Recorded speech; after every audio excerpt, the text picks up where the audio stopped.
الشيطان الرجيم بسم الله الرحمن الرحيم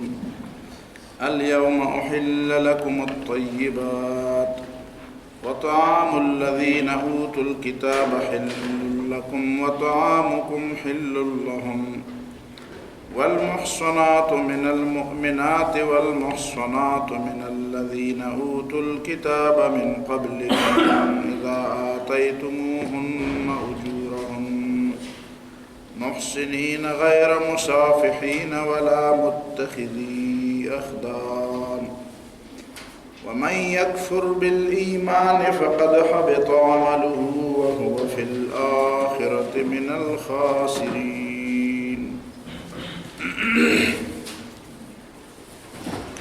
والمحصنات من المؤمنات دا محصن پر لفظ باندې خبر شوی و پرون او دا ویلی شوی و چې حصن قلات وی او محصنه هغه خزا چې هغه په یو قلا کې را بند ده. قلا د تحفظ د پای او قلا د تحفظ نشانی ده. قلا کې چې سوکینو یوازې خپل حفاظتم مقصود نه ورکه د نور علاقو تحفظم مقصود. نو درې خبرې په سلسله کې وي. یو خاندانی تحفظ، یو د تعلیم تحفظ او بیا په آخر کې یو د خاوند تحفظ د نکاح په وجه. د دې معنا دا شو چې محصنه یو معنا دا ده چې محصنه هغه ښځه ته وایي چې هغه خاندانی ښځه یعنی هغه غلام نه وینځ نه. نو غیر محصنه یا د محصنې په مقابل کې چې کوم نو هغه چې هغه وینځي. دویم د محصنې مطلب بیا هغه چې هغه تعلیم یافته ده، پوهه ده. نو د دې په مقابل کې سبل لفظ نه دی راغلی. البته دا دریم احسان چې د محصنه چې د هغې معنا ده په نکاح کې راغستې شوي، په نکاح کې راغستې شوي. نو د هغې په مقابل کې بله محصنه غیر محصنه شته چې هغه په نکاح کې نه راغلی. نو د ګویا کې د دې دوه مد مقابل شته او د دې بلې د مد مقابل خو چونکې د دې خو په شریعت کې څه تصور نه ورته به وایي د دې ولې تصور نشته. نو مې په شریعت کې د علم په مقابله کې د څه تصور دی. یو سړی تا ته وایي چې هلکه شریعت داسې تصور هم ورکړی دی چې علم حاصل کړي او دا تصور هم ورکړی دی چې خیر دی که علم نه وي نو خیر دی. نو داسې تصور په شریعت نه ورکړي.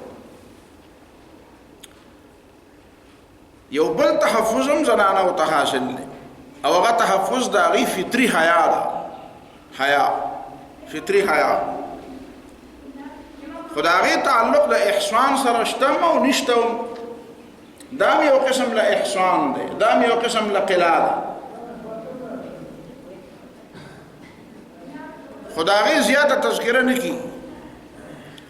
بس هغه داسې پرې بین السطور کې په خلک پوهېږي چې د احسان مطلب څه دی. محصنه چې په هغې کې فطري حیا وي او دا د دې خپل یو فطري او طبعي او جبلي خوی دی. سړو کې هم حیا پکار ده. زمونږ د معاشرې غټه غلطي دا ده چې کله د حیا دا تذکره کېږي نو سړی صرف دا خبره زنانو ته راجع کوي. هلکه بې حیایي ډېره شوه. څه مطلب دی؟ یعنې ښځې بې حیا دي. نو دا سړی چې بې حیا دی. یوازې د حیا تعلق یوازې د ښځو سره د کوم ځای نه راغلی دی؟ دا څه دلیل دی چې سړی دا ووایي چې هلکه د حیا تعلق یوازې او د بې حیایۍ تعلق یوازې د ښځو سره دی؟ سړی هم حیادار او بے حیا کېدی شي او ښځه هم حیادار او بے حیا کېدی شي. بے حیایۍ تعلق د سړو سره هم دی او د ښځو. قرآن خو پرې سورة نور کې ان الذین یحبون ان تشیع الفاحشة فی الذین آمنوا کې د خو د مذکرو خبره کړې چې د بے حیایۍ پرې ترویج کې ګورئ د سړو ډېر لوی لاس. نن تاسو په یورپ کې ګورئ هلته دا ښځې چې ازادي کړې دي مطلب څه دی؟ دلته زمونږ د خلکو ته خو وایي چې دا ښځو له ازادي ورکړې ده. خو حقیقت کې خو خبره داسې نه ده. حقیقت کې دا ده چې سړي په ښځو کاروبار کول غواړي او د ښځې د معیشت د بوج نه ځان ازادول غواړي. یو دا چې خپل کاروبار له ترویج ورکوي. په دکان کې ښځه ځکه کېنولې چې وایي چې ښځې پکې نو سودا له خلک ډېر راځي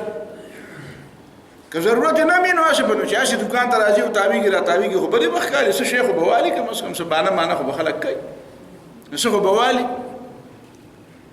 دا پرې هر یو څیز باندې چې د ښځې تصویر لیکلی دی نو دی د احترام لپاره لیکلی دی چې دا د 5 پیسو شی مې او د ښځې تصویر یې جوړ کړی همداسې دې دپاره خو نه یې جوړ کړی چې واقعي د ښځې عزت مقصود دی دا خو دې دپاره ده چې خپل کاروبار ته ترویج ورکول مقصود دی دا چې په دې ټي وي کې او په اخباراتو کې او په رسایلو او جرایدو کې او په څومره الکترونیک او پرنټ میډیا باندې د ښځې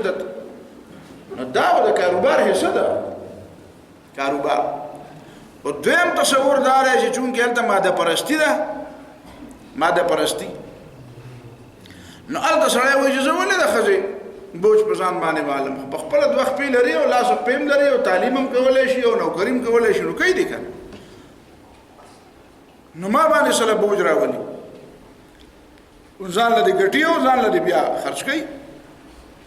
نو دې وجې نه ورته وایي چې ته ازاده شه بار ته راوځه د کور نه دا بار ته راایستلې د دې دپاره نه دي چې دا جوړې په ده ډېره زیات زړه سیزي او د دې ډېره همدردي مقصود ده همدردي مقصود نه ده خو دغه بوج نه ځان خلاصوي ماده پرست دی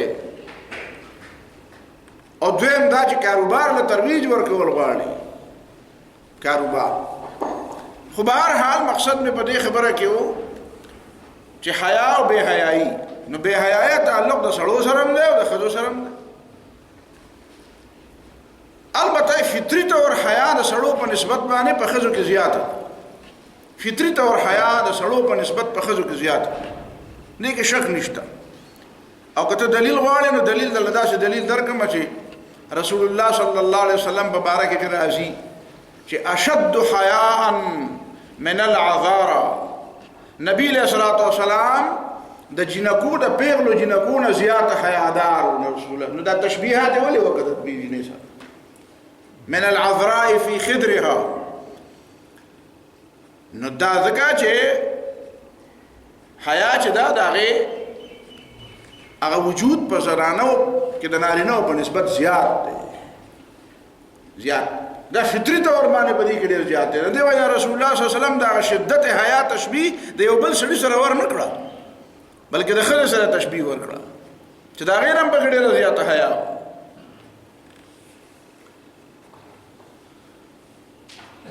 نو دا بنیادي څلور خبرې شوې فطري حیا خاندان تربیت او واده دا واده پکې ضروري دی دا پکې د دې نه بغیر کار نه کېږي سنگل پاتې کېدل د شریعت تصور نه دی یوازې پاتې کېدل څنګه چې په یورپ کې یو تصور جوړ شوی دی چې هغه وایي چې زه یوازې پاتې کېږم د ما چاته څه ضرورت دی پیسې ځان له ګټم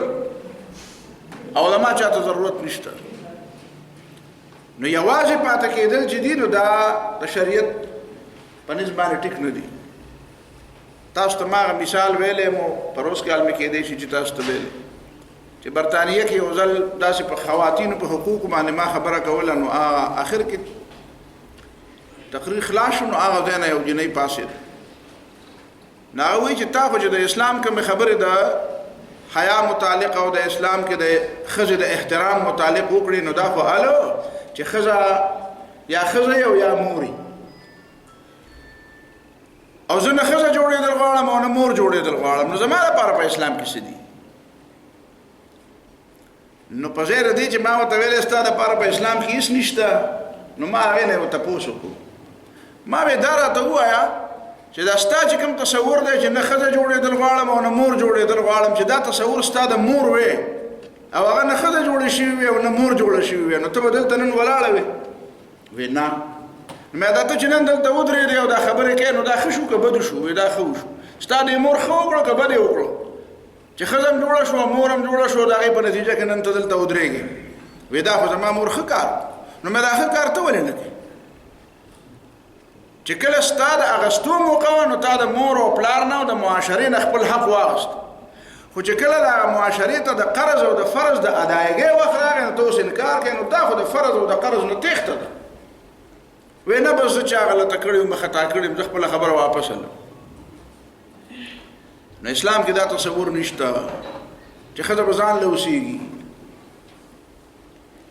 نه هغه د دې وجې نه خو د کونډې او د هغې خدمت کول یا هغه لور چې سړي ته کونډه شي او بیا واپس راشي، رسول الله صلی الله علیه وسلم دا ډېر زیات تعریف کړی چې دا تا دپاره ډېر لوی اجر دی، دا به تا دپاره د جهنم نه پرده وګرځي. نو دا څلور قسمه تحفظات. اوس تاسو دلته دی بل یو طرف ته ځو. والمحصنات من الذين اوتوا الكتاب من قبلكم، او حلال دي ستاسو دپاره هغه محصنات یعنی هغه پاک دامنې ښځې من الذين دا هغه کسانو نه اوتوا الكتاب من قبلكم چې تاسو چې هغې له کتاب ستاسو نه مخکې ورکړی شو، یعنی اهل کتاب دي.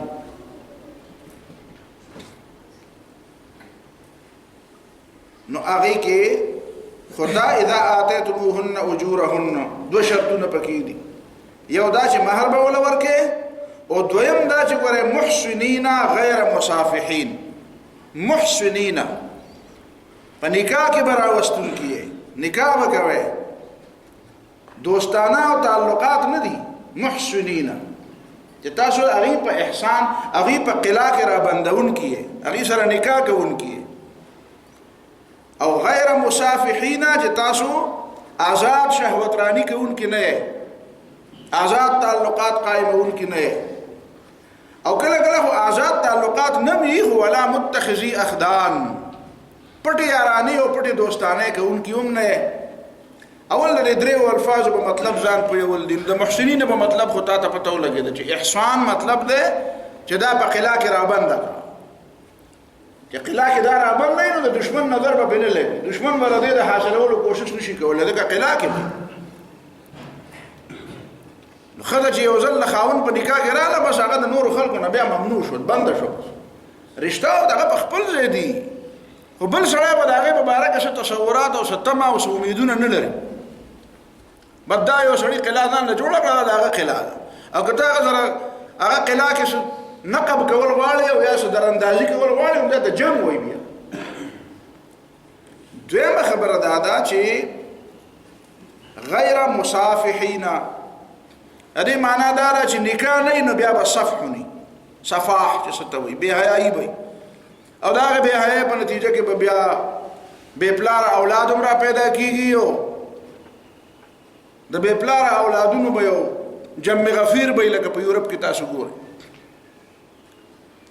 خو ورپسې وروستو د دې ولا متخذي اخدان هم یو مطلب دی.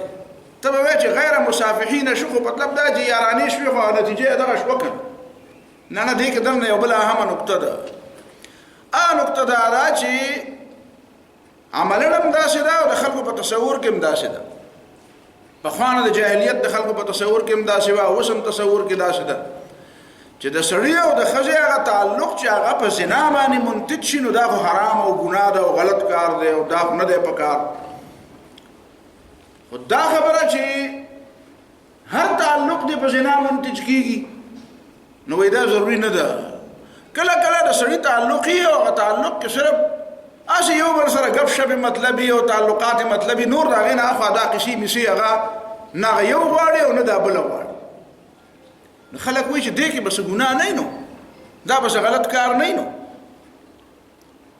نو قرآن وایي چې نه، غیر مصافحین،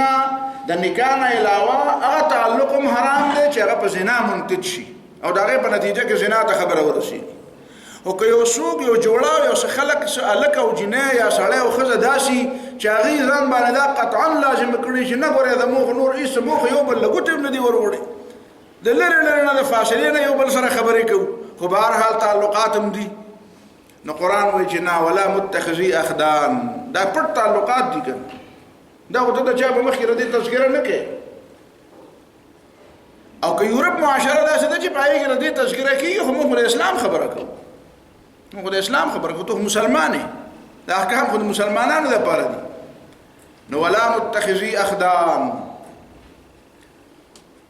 نو اولنۍ خبره مې ته دا په د جاهلیت په زمانه کې بعضې تاسو دا الاغاني ګورئ، الاغاني د ابوالفرج الاصبهاني مشهور کتاب دی، دلته ما سره د هغې نسخه شته.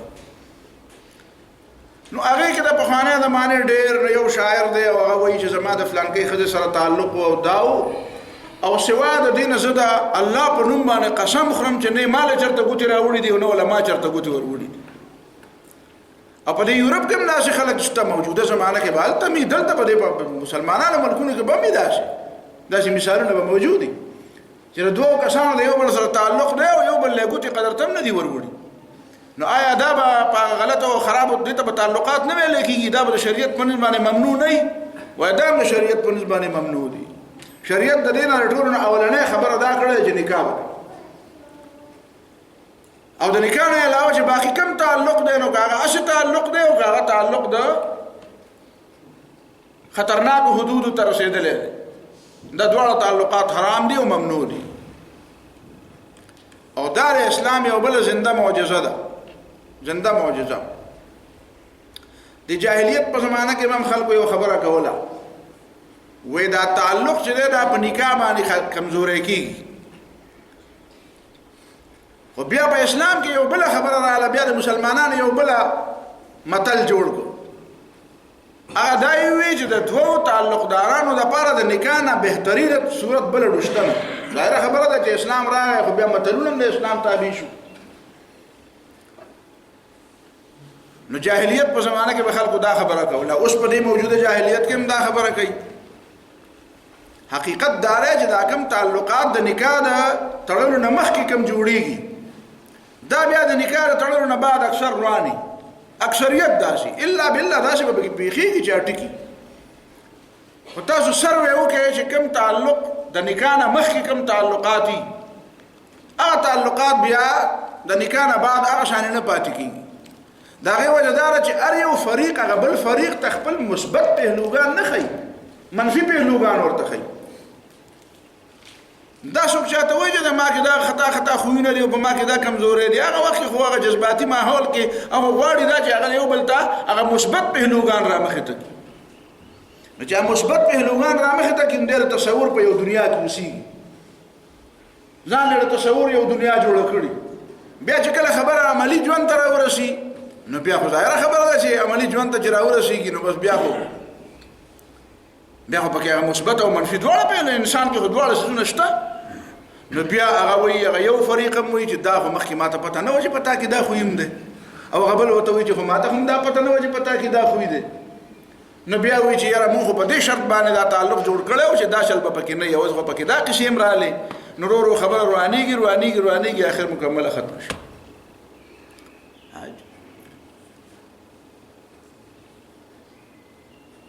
شاعرانو په دې باندې بیا شعرونه ویلي دي، خو تا ته نه وایم، ته بیا دغه یادې بیا به چې دا راته ولیکه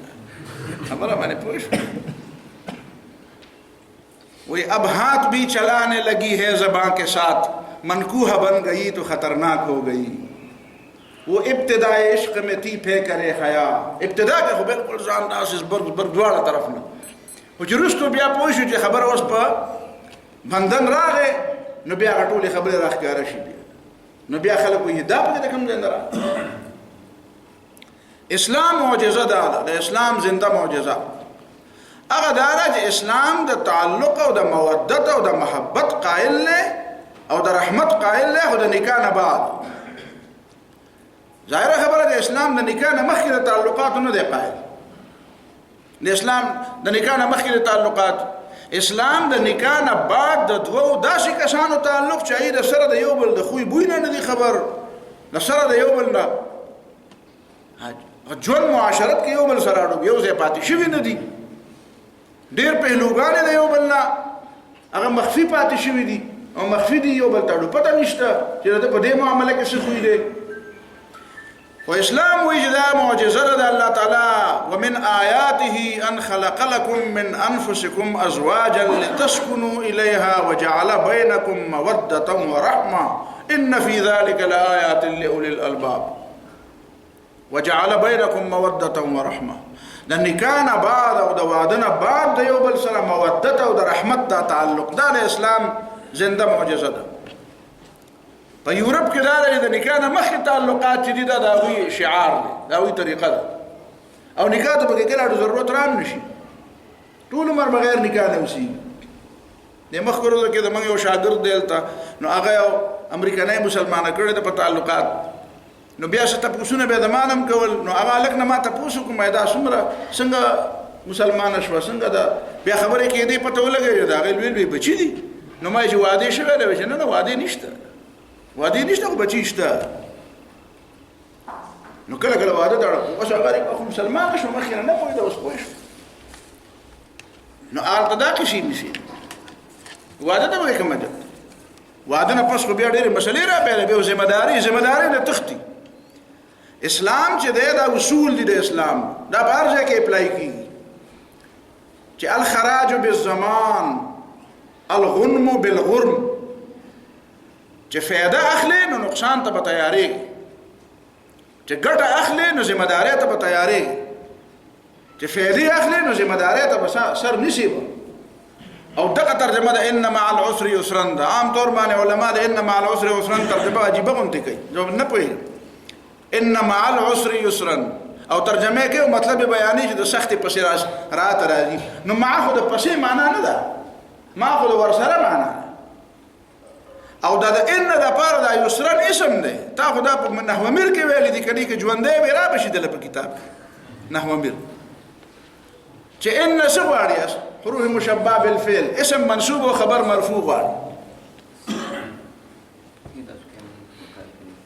اسم منصوب او خبر مرفوع غواړي.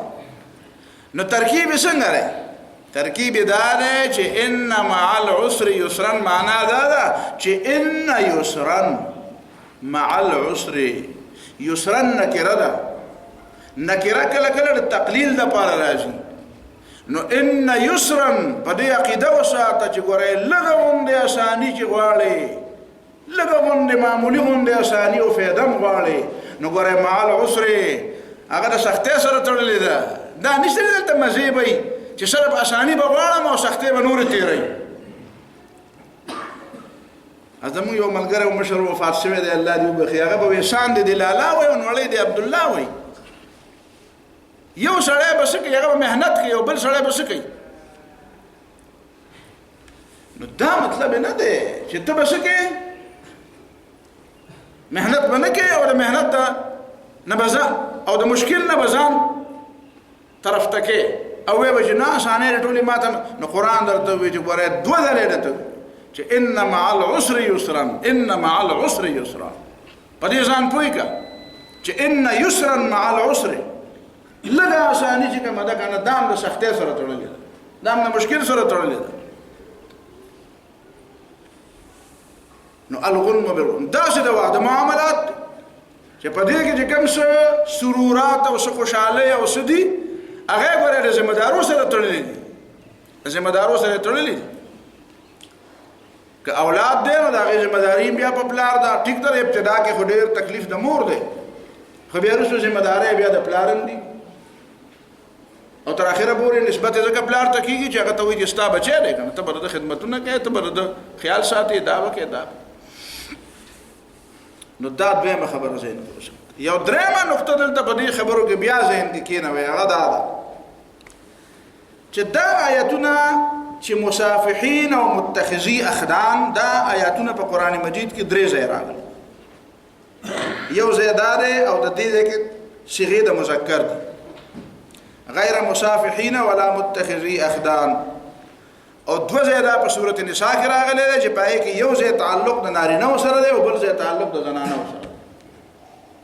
سورۃ النساء کې 24 نمبر آیت چې دی والمحصنات من الذين اوتوا والمحصنات من النساء راوړل تاسو سورۃ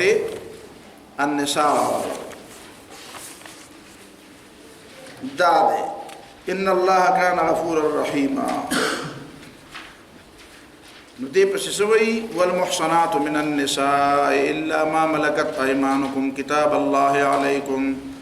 وأحل لكم ما وراء ذلكم أن تبتغوا بأموالكم محسنين غير مسافحين ندلتم دا تعلق دا نارینه سره شو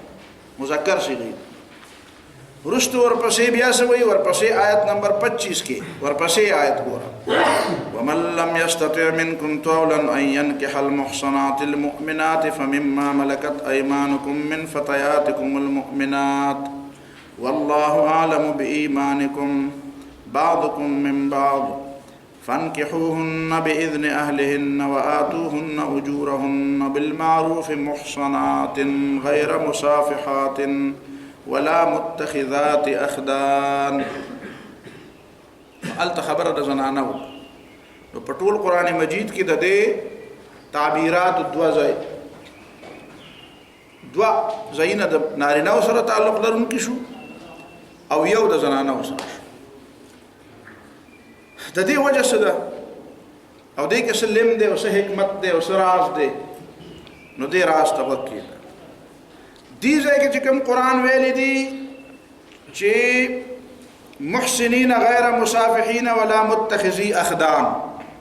دائم د اغي والمحصنات من الذين اوتوا الكتاب من قبلكم په حواله ویل دي چې کوم سره د غیر مسلم سره یعنی د کتابی خد سره نکاح کوي نو په هغه حواله وته ویل دي چې ګوره نکاح وکې او دوستانه بنکې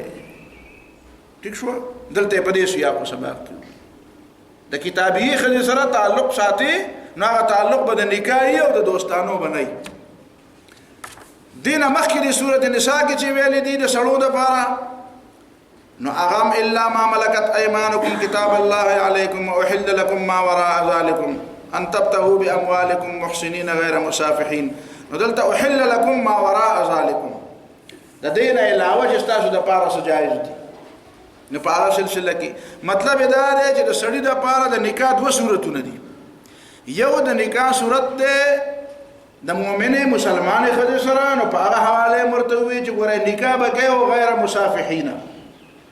دوستانه او تعلقات ببندي التدا خبره په سورۃ النساء کې وکړو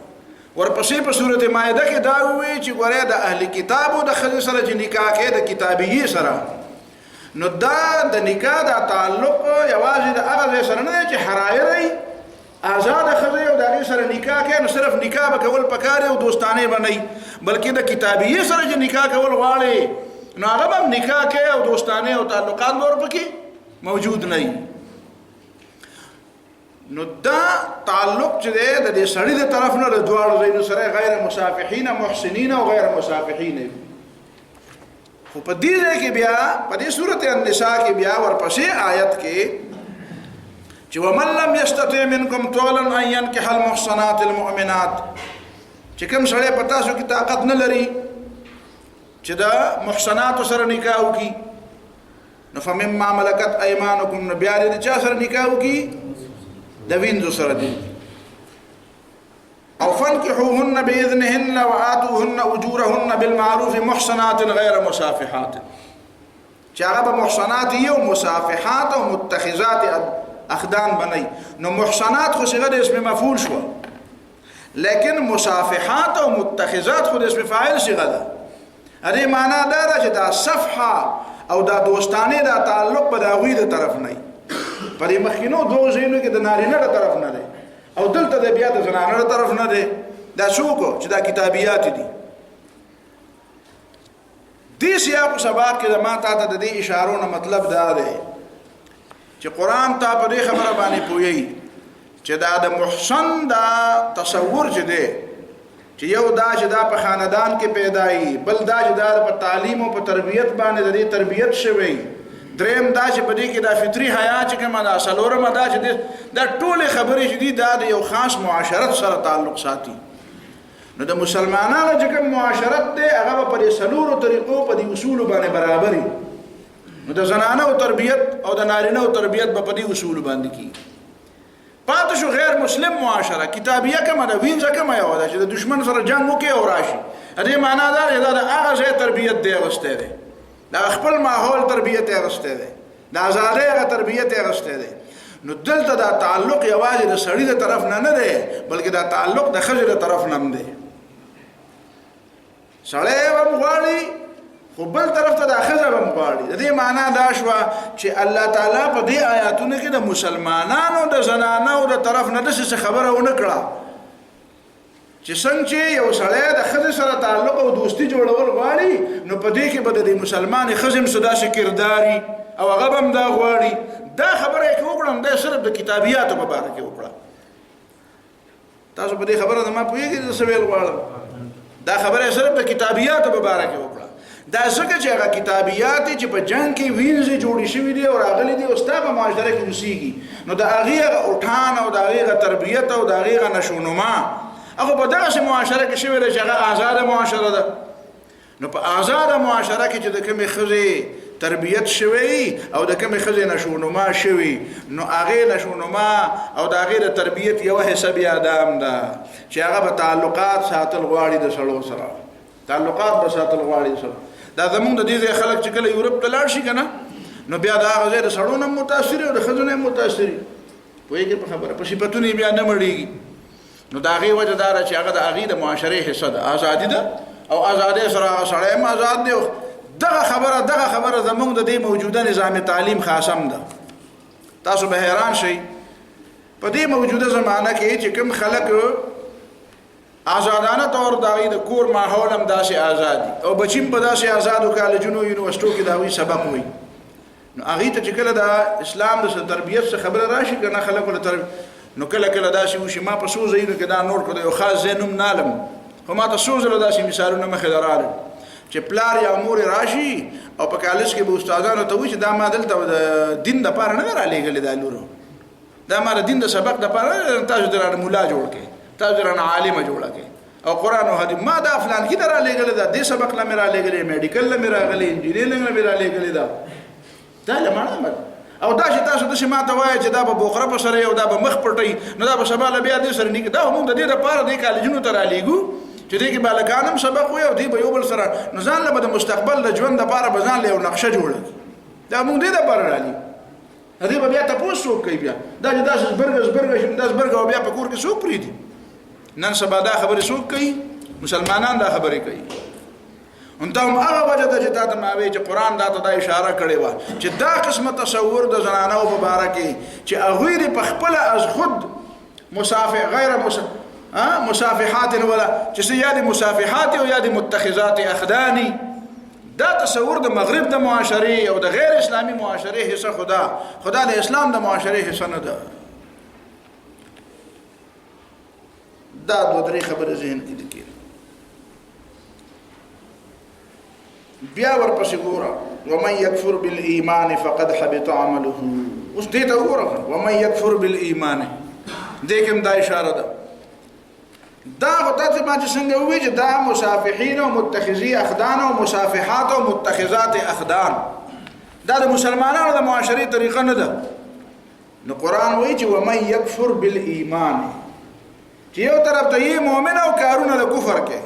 اول نه مؤمن وي خو مغرب ته دی وکتل او دا غزنه د چې چمک دمک راغی نو دا غنه د چلیز دغه نو تا په خپل معاشره کې هم دا کیسې شروع کړي نو دې معنا دا چې دا د ایمان نه بعد د کفر رویه اختیار کړي نو ځکه په دې صورت کې دا وي چې ومن يكفر بالایمان فقد حبط عمله وهو في الاخره من الخاسرين بهرحال ته په خبره پوه شې چې ما سویل وختل يا أيها الذين آمنوا إذا قمتم إلى الصلاة فاغسلوا وجوهكم ده دي دلائل موجود دي قرآن و سنت کې دې باقاعده دلائل موجود دي چې په خزه کې فطري تور په مسلمان مؤمنانو خزه کې فطري تور حیا ډېر زیات ده سړو په نسبت سړی مسلمان نه او خزه مسلمانه ده خو د سړي په نسبت باندې حیا په خزه کې او حدیث میں ته نبی صلی الله علیه وسلم تشبیه وي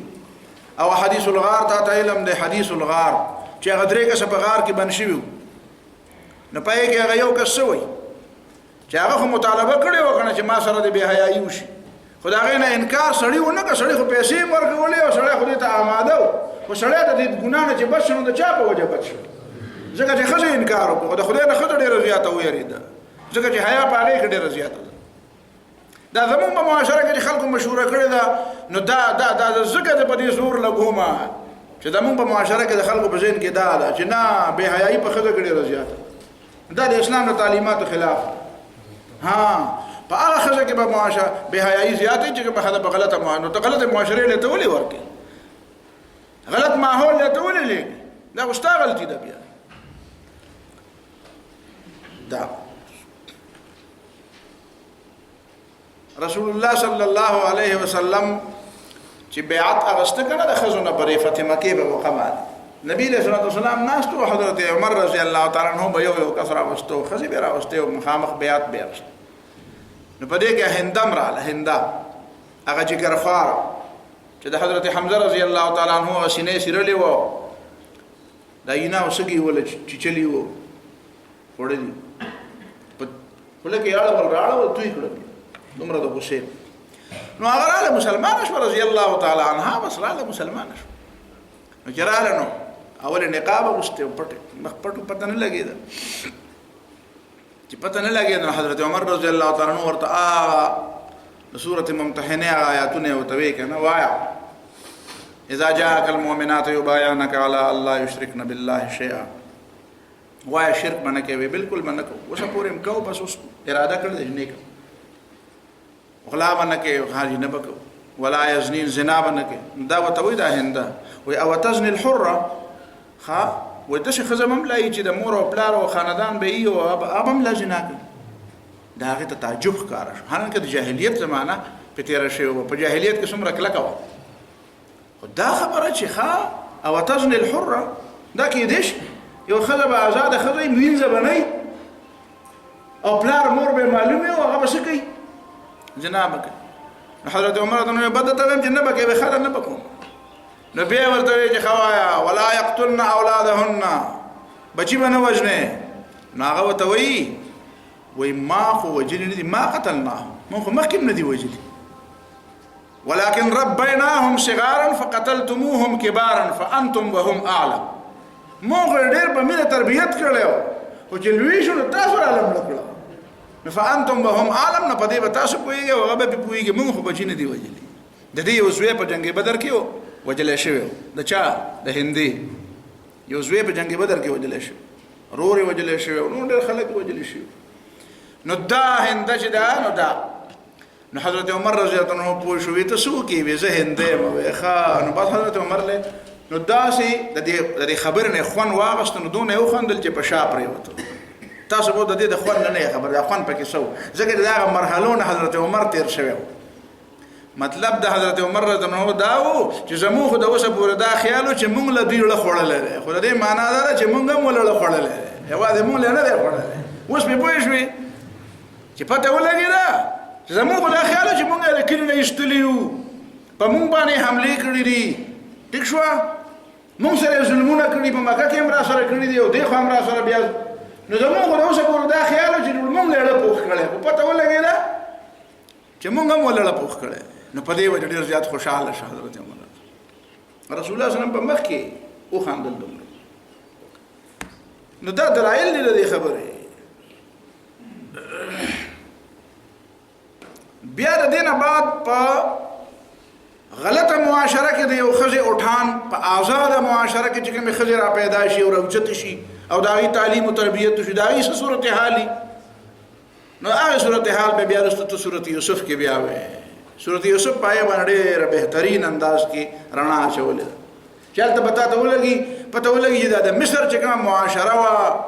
آزاد معاشره هغه آزاد معاشره کې بیا دا غزنانه او صورت حال او هغه په خپل مجلسونو کې کومه خبره کولې او دا غي زور څنګه او الته بیا سړو ته څنګه واګي چولې وي سړو ته واګي چولې ته به دا په کې کم ځنه معلومیږي تاسو ته په کې کم ځنه دا خبره معلومیږي دا چې وای یوسف علیه السلام چې د دینه تختیدا او د شان د کمیس نه راوښلو کمیس ته راوښلو نو فورا هغه سړی ته سوې سړی جراغه وما جزاء من اراد باهلك سوءا الا ان يسجن نو دا د سجن او د جیل ته د لګلو فیصله به دا کوي کدا به جج کوي معنا مداش په خبره دا چې الته به ګورې ججانم غریبانان دون آزاد نو او قتل به او سړی هم غریب دون آزاد نو خو چې خزر به کومه فیصله وکړه بیګمات د مصر چې بسمره فیصله په کومه فیصله وکړه نو اختیارات په ټول دا وی چلیدا ناغي فورا خبر وکړه وما جزاء من اراد باهلك سوءا الا ان يسجن او عذاب اليم دغه سخت سزا په کار ده د جیل ته لګل په کار دي او فلما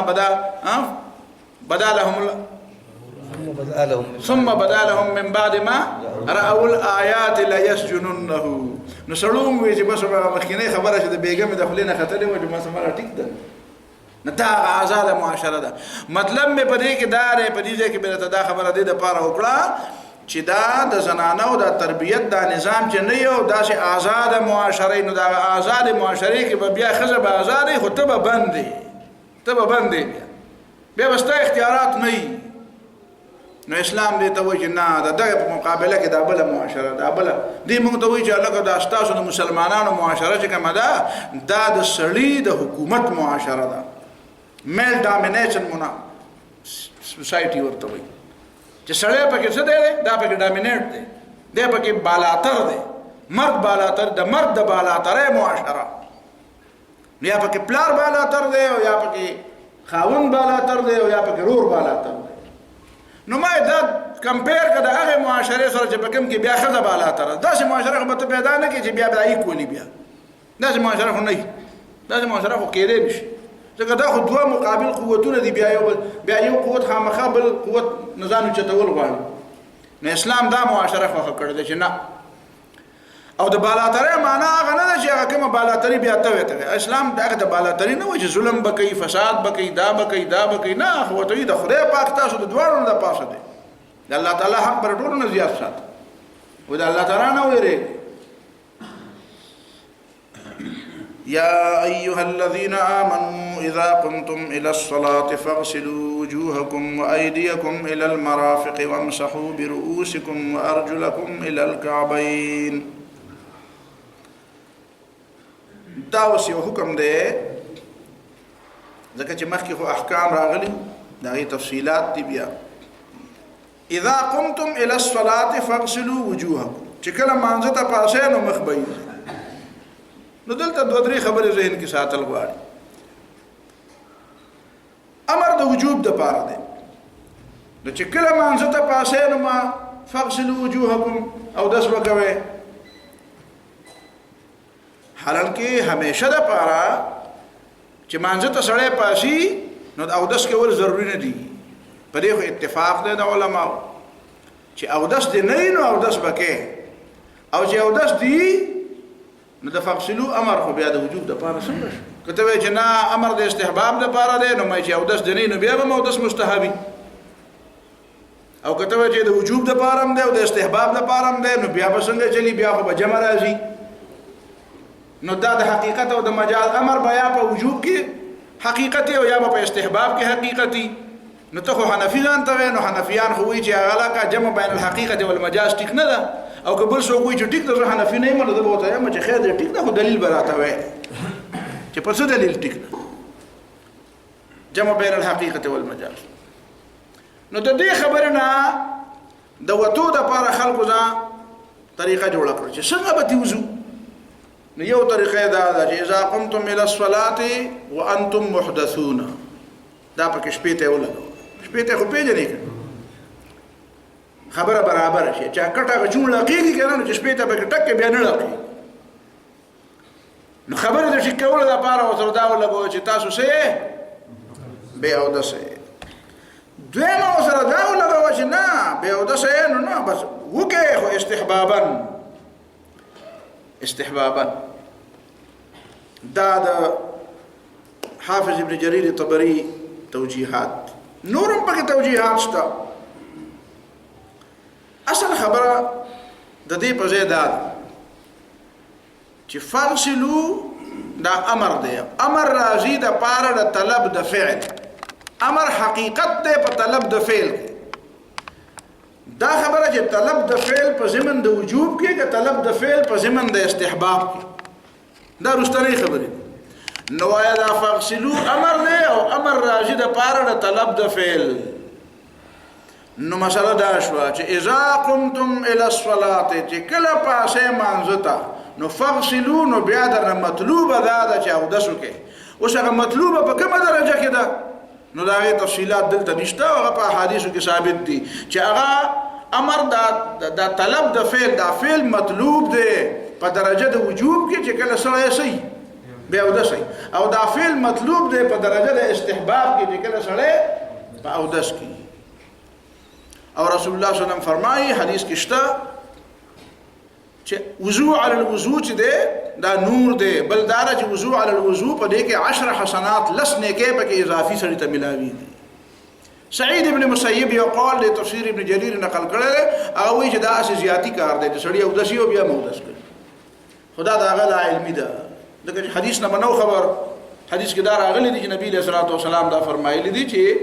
وضو علی الوضو نور دی، او بل دا چې سړی اودس یو بیا مودس کوي. دا چې د حضرت علی رضی الله تعالی عنہ نه ابن جریر سب تبری نقل کړی دی چې حضرت علی رضی الله تعالی عنہ اودس کو خدا شي خفیف غونډه اودس کو، او بیا وی چې هاذا وضوء من لم يحدث، دا اودس دا غشاره چې کوم سړی بیا اودس نه وي، چې بیا اودس شوی نه وي، نو دا سړی اودس. دا اولنۍ خبره. دویمه خبره په دې ځای کې دا ده چې اذا قمتم الى الصلاه فاغسلوا وجوهكم، فرائض چې کوم دي نو دا د غسل الوجه نه شروع کیږي، د مخ د انځر نه شروع دینه مخکې دا ته پته ده چې ډېرې خبرې دي چې هغه مستحب دي، سنت دي، نیت دی پکې، دادی پکې، دادی پکې، بیا بلاس وینځل دی پکې، بیا خولې ته مزمزه ده پکې، بیا پکې استنشاق دی. نو قرآن خو دې نه شروع وکړه، دا ولې؟ نو دې حکمت مې نه تکیدې شي مخکې هم درس کې بیان کړی که تاسو ته نه بیان شوی بیا وایو. هغه دا دی چې اوبه چې کوم دي که نه اوبه دا مطهرې، اوبه پاکونکي دي. اوس د اوبو کې 3 صفتونه دي، صفتونه خو تقریبا فقهاو لس ذکر کړي دي، خو هغه خلاصه په 3 صفتونو کې ده چې د اوبو 3 خوونه دي، 3 صفتونه دي چې دا 3 صفتونه پکې نو دا اوبو به پاک. یو دا چې د دې رنګ دی چې رنګ یې د اوبو، دویم دا چې د دې خوند دی، د اوبو خپل یو ذایقه ده، دریم دا چې د دې خپل بوی دی. نو که دا رنګ یې د اوبو نه و، دا خوند د اوبو نه و، او دا ذایقه او دا بوی د اوبو نه و، نو ګورې چې مخ لرانه وړي دا فرض بیا ادا نه کیږي، فرض بیا نه ادا کیږي. نو مخکې نه به دا 3 کارونه کول غواړي. اوس دا چې دا اوبه د دې آیا په صحیح معنو کې اوبه دي، نو د دې 2 طریقې کېدای شوې. یو طریقه دا کېدای شوه چې هلکه دله لیباټرۍ له بوځي، معمل له بوځي،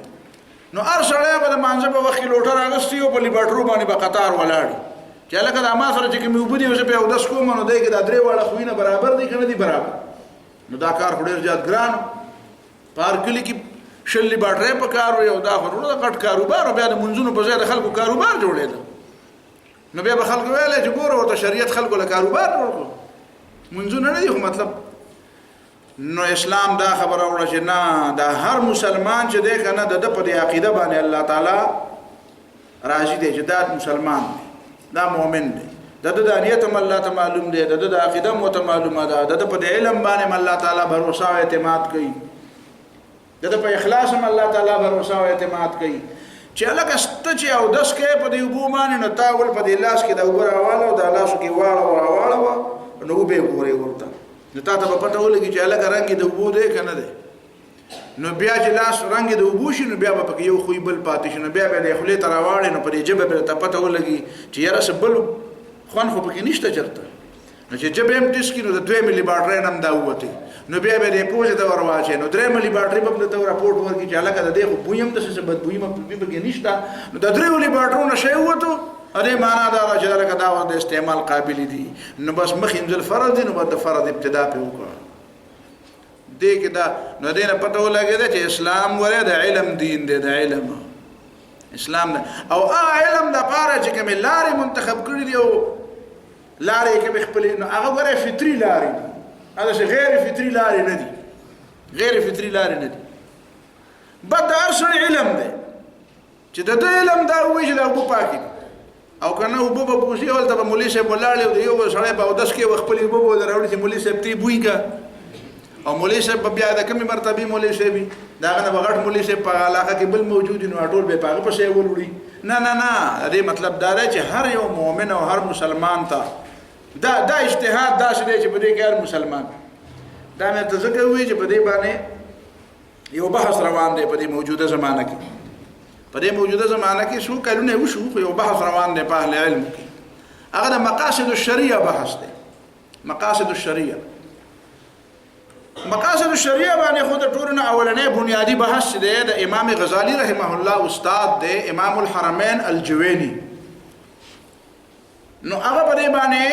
د ټولو نه اول بنیادی بحث کړی. بیا امام غزالی هغه کې لګوري تفصیلات کړي، بیا دا غنرسته امام ابن تیمیه راغی هغه په مزید تفصیلات راوړو، د دې زمانه شنو خلکو په مزید تفصیلات را پیدا کړو.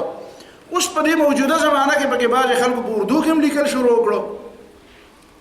هغه دا وایي چې د شریعت یو څو مقاصد دي او په 15 مقاصدو کې خبره را بنده کړې، حفظ جان او حفظ مال او حفظ نسب او حفظ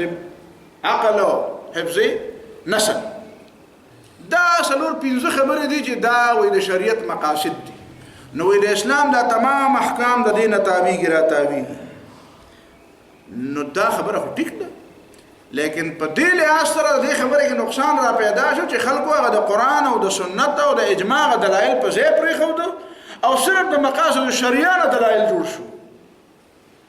تاسو په خبره پوهیږئ؟ مقاصد الشریعه چې دي نو دا بنیادی ادله د شرع نه وو، دا خو مصالح وو، دا خو مصالح وو، دې ته خو مصالح ویلی کېده. پوهیږئ په خبره باندې؟ استصلاح ورته وایه، مصالح مرسله ورته وایه. مصالح مرسله او مرتبه خو د قیاس نه بعد وه، د استحسان نه بعد وه. اوس خلکو هغه شی راوړو، هغه د قرآن او د سنت په ځای باندې هغه مصالح مرسله او هغه نو هغې دا وایي چې بس خبره دا ده چې یو څیز ته ګوره چې پایې کې دا څلور 15 خبرې پکې شته که نشته، که دا خبرې پکې نو به دا د شریعت مطابق ټیک دی. نو په دې باندې بیا ډېر حرام حلالۍ او ډېر فرایض پې ساقطوي، ډېر فرایض پې ساقطوي، مصالح مرسله. خو چونکې دا عام مجلس هم دی او خاص هم دی نو د زیات تفصیلات نه کوم، خو علماو ته مې اشاره درته وکړه. نو هغه اشاره دا ده چې هلته غلطي په شکل دې سره دا خبره ته څنګه متعلقه شوه، مې دې سره داسې متعلقه شوه چې زمونږ د دې زمانې یو صاحب دی، اوس هم ژوندی دی، هندوستان عالم دی او ډېر ښه عالم دی، ډاکټر نجات الله صدیقي. نو په دې بینکینګ باندې او د دې سود او غیر سودي بینکاري او په دې باندې او په تکافل او په دې څیزونو باندې هم ښه لیکل کړي دي. ټولو سره اتفاق نشي کېدی خو ښه لیکلي کړي دي. خو یو کتاب یې بل لیکلی دی مقاصد شریعه. هغه مقاصد شریعه کې هغه بیا ګډې وډې شروع کړي، ګډې وډې لیکلي شروع کړي. نو ګډې وډې دا شروع کړي دي چې وایي عام مسلمانانو ته هم د اجتهاد حق حاصل دی، عام مسلمانانو ته هم د اجتهاد حق حاصل دی. او د بعضې علماو بعضې عبارتونه یې را نقل کړي دي چې د هغې اصل مقصد هم دا دی چې دا تا ته ما کومه ووایي چې داسې قسمه اجتهاد خو یو عام مسلمان هم کولی شي. یو ورکوټی ماشوم دی چې هغه اودس کوي، هغه ته هم شریعت د دې خبرې حق ورکړی دی چې هلکه ته ووایه چې ته په کوم اوبو باندې اودس کوې، نو هغه اوبه چې ته مولوي صاحب له مه وړه او مې چې ته لیبارټرۍ له وړه او مې چې ته یو بل علامه د زمانې ګوره چې هغه له به وړمه چې هلکه ټول نه لوی مولوي صاحب نه پې فتوا واخلم. خو شریعت شته په علم باندې، نو هغه وایي چې دا وګوره ته که نه شریعت چې د یار سړي په علم اعتماد وکړو د دې معنا دا ده چې هر مسلمان ته د اجتهاد حق حاصل دی او یې نه علماو دا لیکلي دي. نو دا چې خو دې مثال ته پسې مله دا چې خو بې شمېره مثالونه دي، بې شمېره مثال. یو سړی چې په تیاره کې لمونځ کوي او قبله ورته نه معلوم، پردي کلي ته تللی او قبله ورته نه معلوم، نه به څه کوي؟ نو فقهاو لیکلي تحرا به کوي. تحرا د دلیل په ځای قایم شی. نو چې تحرا به کوي نو چې سوچ یې کو نو د هغه خیال دا شو چې قبله دې طرف ته رباط ته راغلی وي، دا قبله دې طرف ته او دې طرف ته یې لمونځ وکړو او سبا چې پته ولګېده نو بیا ولا په ځان پورې خندا ورته چې هلکه مونځ قیب شه، قبله خو دې خوا وه، د ده دا مونځ وشو که ونه شو؟ وشو که نه. ولې؟ ځکه دې خو تحرا کړې وه که نه. ها که بغیر د تحرا نه وي چې زه مړه خو یو طرف ته مې ورځم او بس چې څه کېده هغه به کېږي، خو ورته پې الله اکبر نو بیا یې مونځ نه دی شي. ځکه دله سوچ کول پکار، نو دا دله چې سوچ کول پکار نو دا هر یو سړی علامه دی چې دی به سوچ کوي. نو ورته یې ویل چې دا خو هغه خبرې دي چې په دې کې دا د هر سړي انفرادي عمل دی او په دې کې د هر سړي په علم باندې الله تعالی دا اعتماد کړی، شریعت په دا اعتماد کړی چې بس ټیک دا حق تا ته حاصل دی. خو آیا د دې خبرې دا معنا ده چې په هره معامله کې ته مجتهد شي؟ نو بیا امام ابو حنیفه دا خصوصیت پکې څه شو؟ خو بیا هر سړی امام ابو حنیفه دی نو، بلکې ته خو د امام ابو حنیفه د مخکې لاړې پسې، د امام شافعي نه هم پسې مخکې لاړې، د امام بخاري نه هم پسې مخکې لاړې. نو بیا د مجتهد او د غیر مجتهد او د قرآن چې د عالم او د غیر عالم فرق ویلی دی، دې بیا څه مطلب شو؟ يرفع الله الذين آمنوا منكم والذين اوتوا العلم. نو الذين آمنوا ټول علما شو، نو دا اوتوا العلم پکې څوک شو؟ بیا دا حل ته مبحث کول غواړي دا تذکر وایم چې په دې زمانہ کې ګورای چې اوسېږي نو ورای لکه سترګې بغړې اصله چې به زمړه خو بس پرې دا خو یو سړی ته پوس کوي او نور بس دا چې څوک چا سره د کوم خبرې اهمیت نه کنه ناغه بیا خبره داسې په چل ول کې خو زمړه خو بس چانه ته پوس کوي غټه وډیګری ته وګورو یا چې ته غټ پټکی ته وګورو یا چې ته غټ نوم ته وګورو یا چې ته غټ سبل سب باړې ته غټ ته وګورو کله کله غټه باډي وي پوهیږي دا کوم خلکو چې د نوم چاته څوک مخې واوري کنه و چې فلان کې د مولوی صاحب د فلان کې استاد دا په ځین کې یو تصور قائم شي چې دا به دومره دنګي دومره بپلني پوهیږي په خبره باندې او دومره به سره غټه کونټي او د څه به غټه جوبې او د څه پرې ها دا څه به چې بیا راشي خو دا څه نه وي نه دا څه نه ده نو دا ضروري خو نه اذا قمتم الى الصلاه فاغسلوا وجوهكم وأيديكم إلى المرافق وامسحوا برؤوسكم وأرجلكم إلى الكعبين وأرجلكم كوأرجلكم دا ذان لبحث چه أرجلكم شي نو دا دا فغسلو لاند شو نخبي وينزه چه أرجلكم شي نو دا دا وامسحوا برؤوسكم دا رؤوسكم نلاند شو نو وامسحوا برؤوسكم وارجلكم مسح پچاو کې سرونه مو کې او پخپوي مو کې دا دوه قراتونه دا دواړه لپاره دلایل دي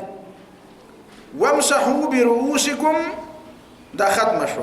او وارجلكم الى الكعبين په وینځه د کعبین د پړکو پوري کعب دې ته وایي او شعر راوته کنه دا شي کعبه زمکه دا بیا به کعبه ده مکعب شپږ ګوټه آبادی ده شپږ ته دي کنه جهات سته چې وته وایي کنه طرفونه سودي شپږ دي کاته سلور کم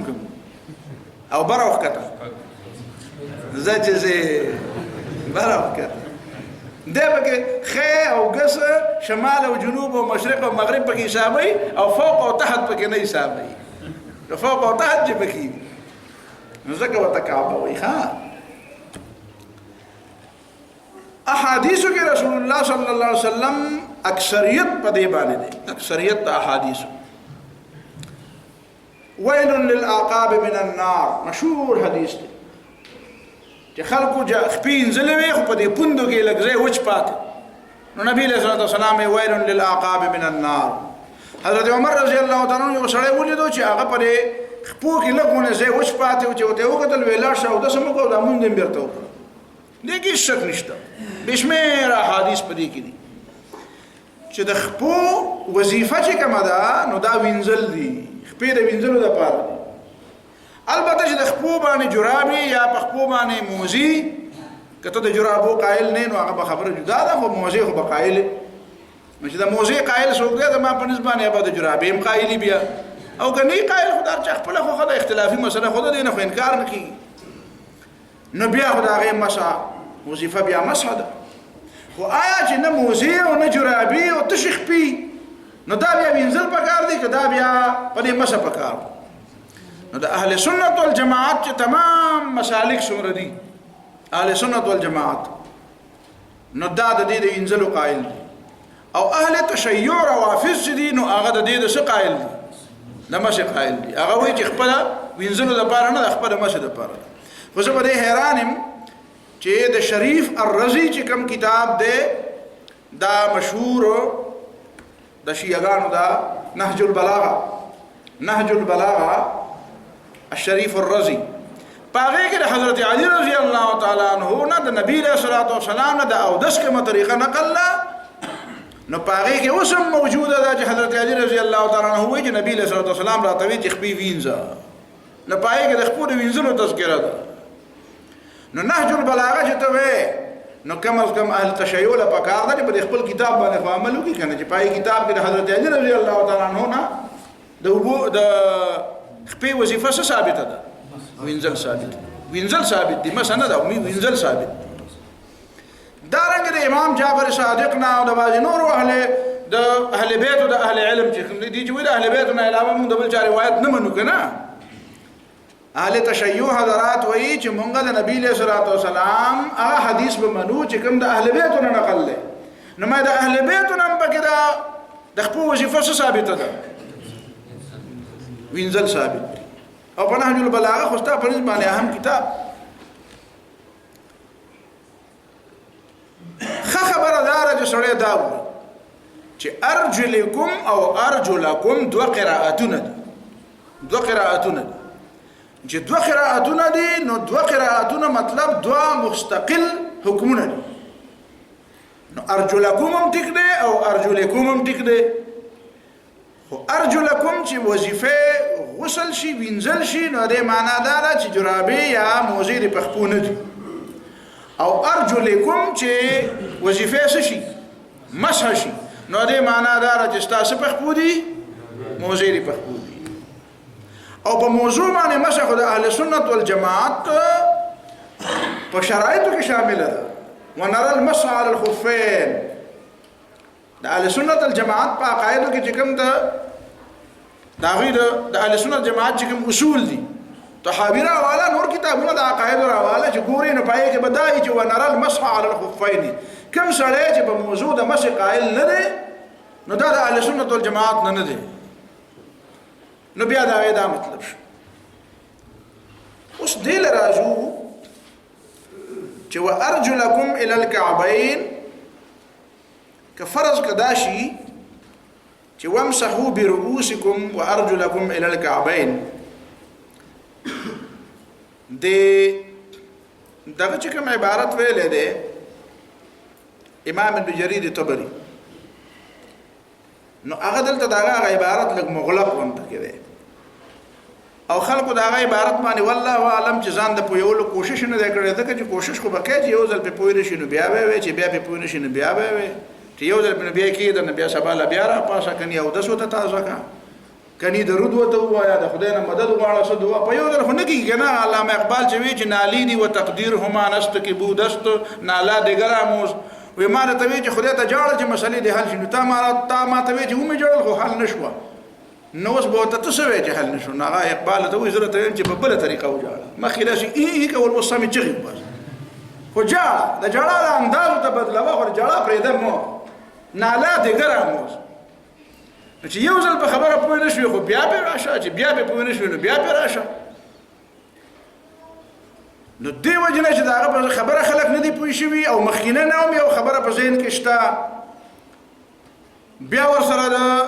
نور سره متعلقات هم ورسره راجمع شو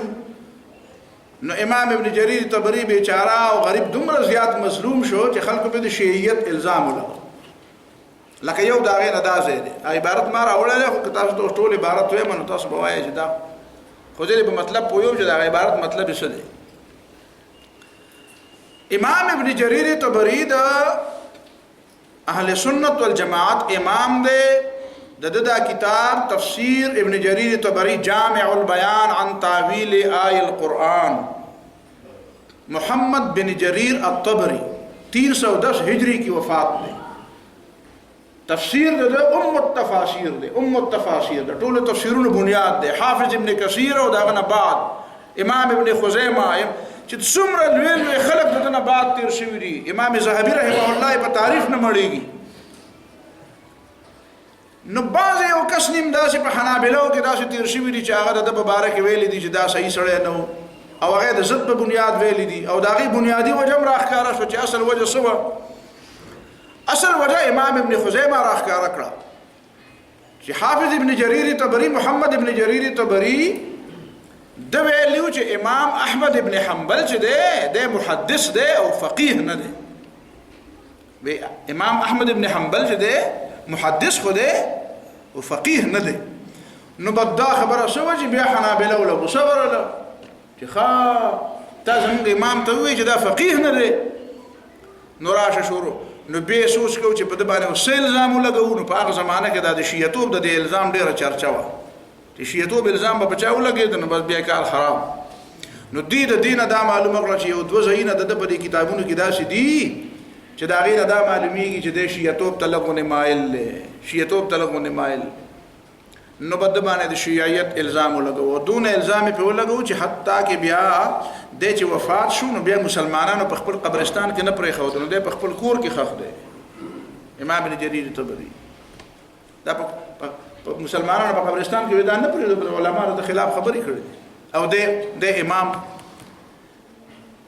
بیا د دینه بعد دا نوې بحث چې زمونږ په زمانه کې کوم را پیدا شونه د دینه ثابته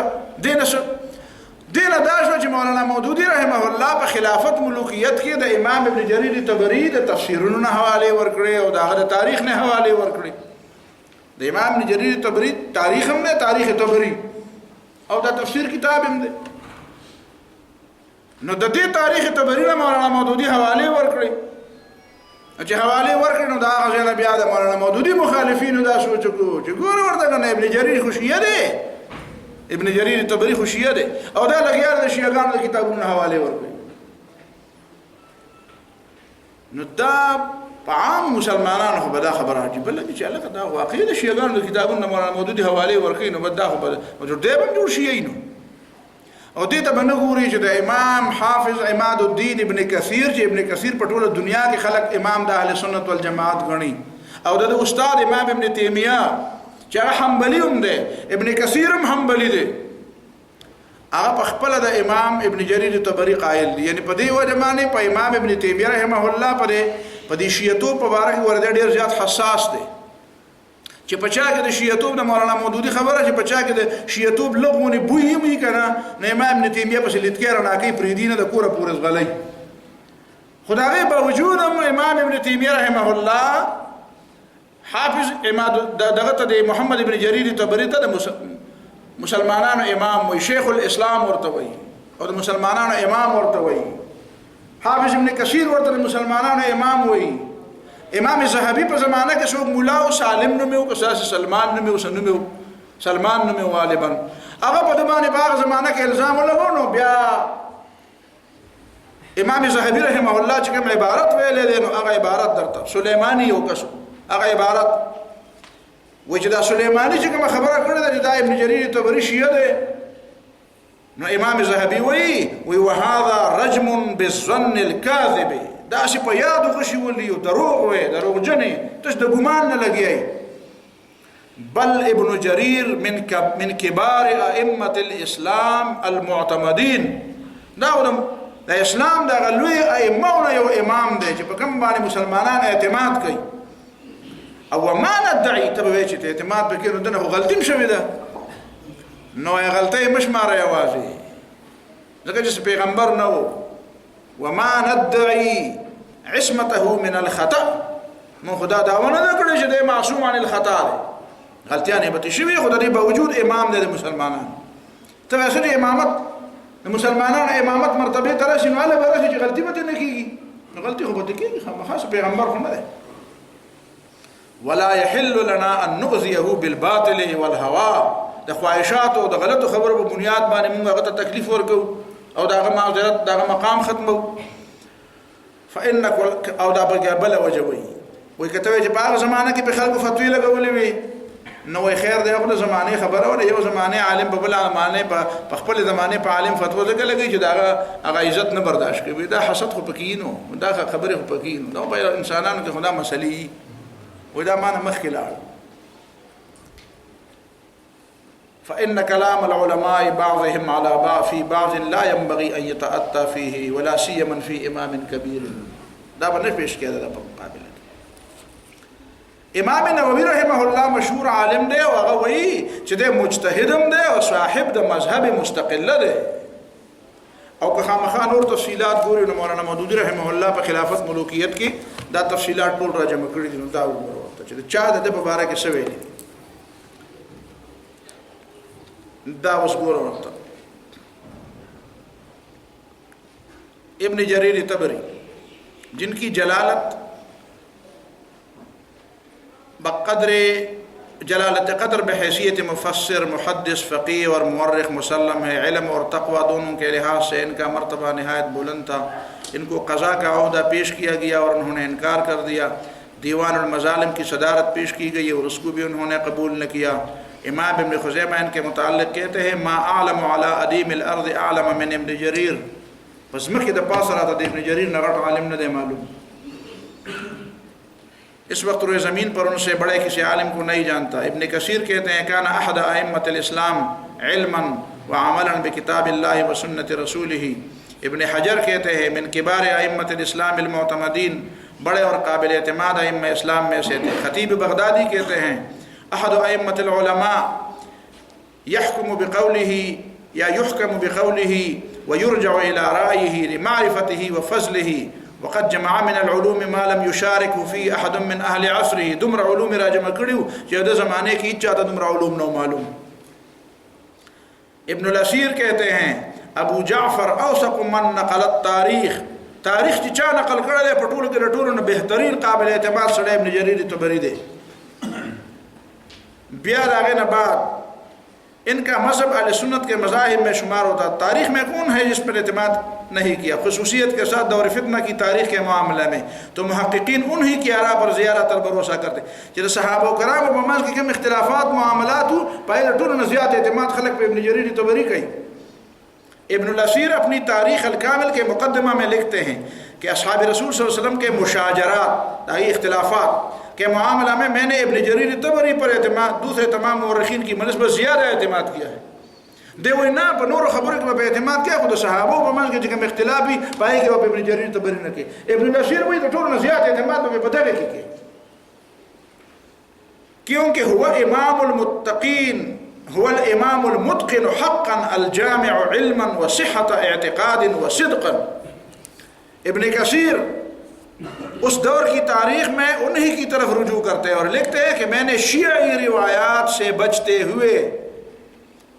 शियागान द रिवायातुन ना मेज़ान बचका और ज़िक्र में इब्न जरीर हवाला वर्का और नने ज़माने लाला वही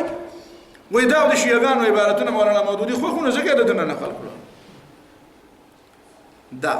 मैंने शियाई रिवायात से बचते हुए ज़्यादातर इब्न जरीर पर एतमाद किया है. फ़इन्नहु मिन अइम्मति हाज़ा शाम. इब्न खल्दून वही थे जंग जमल मुबारक के बेहतरीन रिवायात और सही रिवायात इब्न जरीर तबरी से दी. आखिर के दे वही मैंने वाक़यात का ये मुलख्खस दूसरे मुअर्रिख़ीन को छोड़कर तबरी की तारीख़ से निकाला है क्योंकि वो ज़्यादा काबिल एतमाद है और उन खराबियों से पाक है जो इब्न क़ुतैबा और दूसरे मुअर्रिख़ीन की किताबों में पाई जाती हैं. इब्न खल्दून अल्फाज दादी वे एतमदनाहु लिलवसूक़ बिही वलिसलामतिही मिनल अहवाइल मौजूदति फ़ी कुतुब इब्न क़ुतैबा व ग़ैरिही मिनल मुअर्रिख़ीन. बाद गदीर खमा और बाद मामलात के दागर तवाफ़ुक़ द वजह खलक दा खबर की. इमाम इब्न तैमिय्या रहमहुल्लाह रद मुबारक दा न असल खबर था तमादा वेला च खबर दावा ज द इमाम अहमद इब्न हंबल मुबारक दा राय वर कड़े वा न खल को बिया दा बत डलबास को बिया सम डलबास न बिया पीर न परा दो मुरीदान में परानंद न बस बिया खलक द सवाब दा पार न दोनों जुल्म में दाग सरो जो मुसलमानाना पर मकबरा के दाद दे ज़माने के ज़मन गिला की गई मौलाना मौदूद सर खल गोले दूर जुल्म करे इधर ढेर ज्यादा जुल्म खुदा खल को सर करे तेरो खल को सर हर ये सड़े चाहे हक परस्त दे अब दुनिया की मजलूम दादा हक परस्त है सर दा मजलूमियत बिल्कुल तोड़ले शवे ना मजलूमियत नुदा इब्न जरीर तबरी दलता पर एक पल तफसीर की खबर कड़ा पर मौजूदा ज़माने के खलक हुई नहीं कहना वजह मतलब दे चिप जुरा दगबाने मसकी पर पू बाने बगैर जुरा बुन मसकी अगर इबारत बेता सुसान न गोरे न तकलश हो तवे दा इबारत मकसद खुलासा दा अल्फाज के लोगों ने कमे विशेषता को खुलासा दा चे हाफिज इब्न जरीर तबरी फरमाई च गोरी कुरान से दे अगर दे अर्जुलकुम और द अर्जुलकुम के द दे द्वारो ताल्लुक द मस सरम रावस्ते दे और द गसल सरम रावस्ते दे द मस जके च क़िराअतुन द्वदी नो यो सिर्फ गसल दे और यो गसल माल मसह दे नागवई च द देखपो चूंकि द दे द तलवस और द दे द ककड़ के दो खतरा ज़्यादा दा पर निस्बत द मख